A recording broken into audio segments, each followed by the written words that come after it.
Здравейте, приятели, и добре дошли в канала на Laptop BG. С скоростта, с която технологичните иновации се развиват, лаптопите стават все по-мощни, ултратънки, интелигентни и някои от тях са странни функции, които не сме си и представили, че ще видим. Днес ще разгледаме топ 10 лаптопи, които очакваме през 2024. Без да губим време, предлагам да започнем с Lenovo ThinkBook Plus Gen 5 Hybrid. Това е единствен по рода си 2 в 1 лаптоп за работа, който на пръв поглед изглежда доста стандартно, но дисплеят му може да се откачи от долната част на шасито и да се използва като таблет. По-впечатляващото е, че Lenovo са заложили два процесора и две операционни системи в този ThinkBook. Когато се използва на Windows, бива захранен от Intel Core Ultra 7. В момента, в който го разкачите обаче, дисплея става самостоятелно устройство с Android и Snapdragon 8 Plus Gen 1. Колкото и странно да звучи, мисля, че тук Lenovo правят правилна крачка, понеже Windows просто не е най-приятната операционна система за тъчскрин и таблети. От геймърската страна на Lenovo можем да очакваме 16-инчовият звяр Legion 9i Gen 9. Lenovo твърдят, че това ще бъде най-луксозният Legion лаптоп, който досега са правили. Той е с карбонов капак, който е по-издръжлив и по-леко от алуминиевите, и най-вече за тези от вас, които искат да се чувстват специални, всеки един Legion 9i ще е с различна шарка на карбона, което го прави още по-уникален. Lenovo залагат на Intel Core i9 13980HX в комбинация с RTX 4090, като дисплеят ще бъде 165 Hz с 3,2K резолюция и мини LED технология. Друга готина екстра е вграденото водно охлаждане. Още един шантав лаптоп е Acer Aspire 3D Spatial Labs Edition.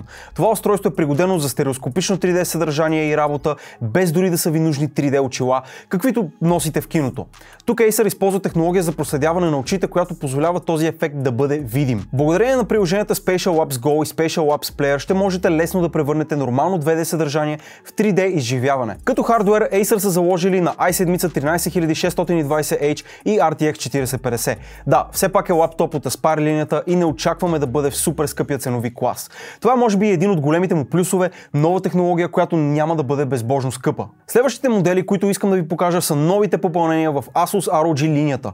Въпреки че Asus обявиха нови конфигурации за някои тъв гейминг и Strix модели, единствените лаптопи с нов дизайн са ROG Zephyrus G14 и G16. Мога да кажа, че изглеждат пораснали, сякаш са направени за зрели хора, а не само за пубери, които искат да е светещо, лъскаво и геймърско. Добре, да имат светещи ленти отзад, но дизайна, който Asus са изработили, е доста умерен и дори с подсветката няма да изглеждате все едно сте на 14 и играете Fortnite, когато трябва да занесете лаптопа си в работа. G14 е с 200 грама по-лек от предходния модел и може да бъде конфигуриран до Ryzen 9 8945HS в комбинация с RTX 4070.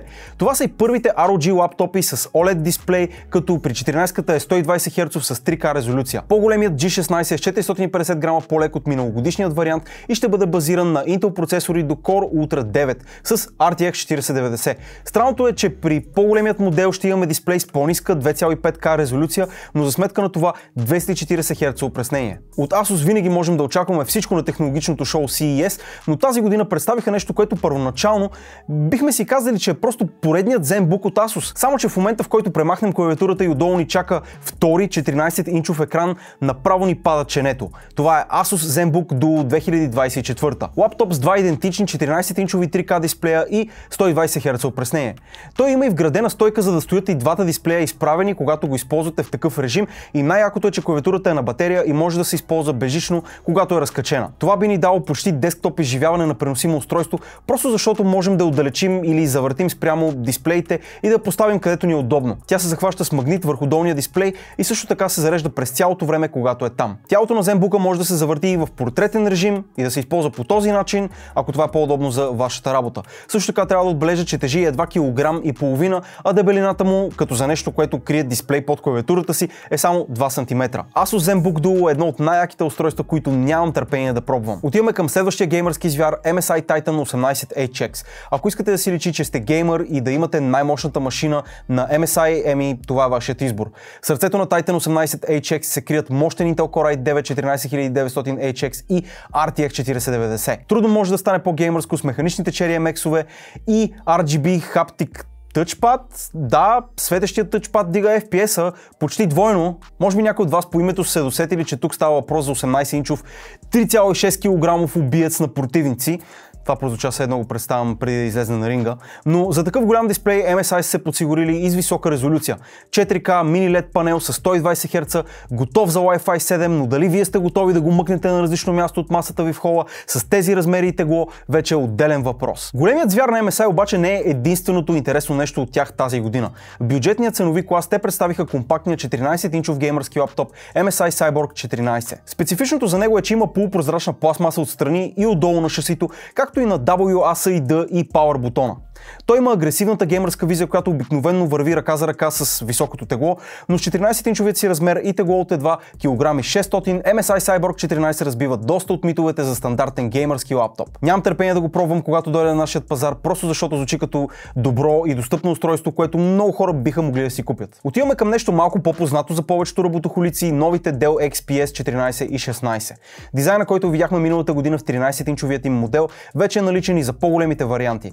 XPS лаптопите разполагат с стилен външен вид и ултралеко и тънко шаси, но това винаги е било част от тази линия. Новите добавки са големи клавиши на клавиатурата, стъклена подложка в долната част, където по средата ще намерим и тъчпада, както и светещи тъч контроли над клавиатурата. Рамките на дисплея са изключително тънки и при XPS 14 резолюцията е 3,2K с 120 Hz, а 16-инчовият XPS е с 4K 90 Hz панел. При 13-инчовият модел от миналата година Dell бяха прекалили с минимализма не само във външния вид, но и при портовете, където можехме да открием само два Thunderbolt Type-C-та.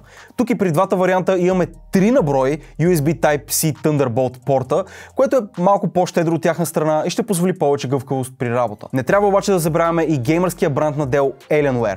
Тази година се очаква да видим новият Alienware M16 R2, който е пълен редизайн на старата версия. Не само по външен вид, но и включително в охлаждането, където са успяли да спестят много от размера в задната част на лаптопа и въпреки това да запазят добри температури. Веднага можете да забележите новият M16 R2 колко по-компактен е от предшественика си. Също има по-тънки рамки, по-голяма батерия и тъчпад с RGB подсветка. Казах ви по-рано, подсветката вдига FPS-а, но не ако натиснете стелт бутона, който изключва осветлението от Alienware логото и тъчпада, а клавиатурата започва да свети в бяло вместо в RGB.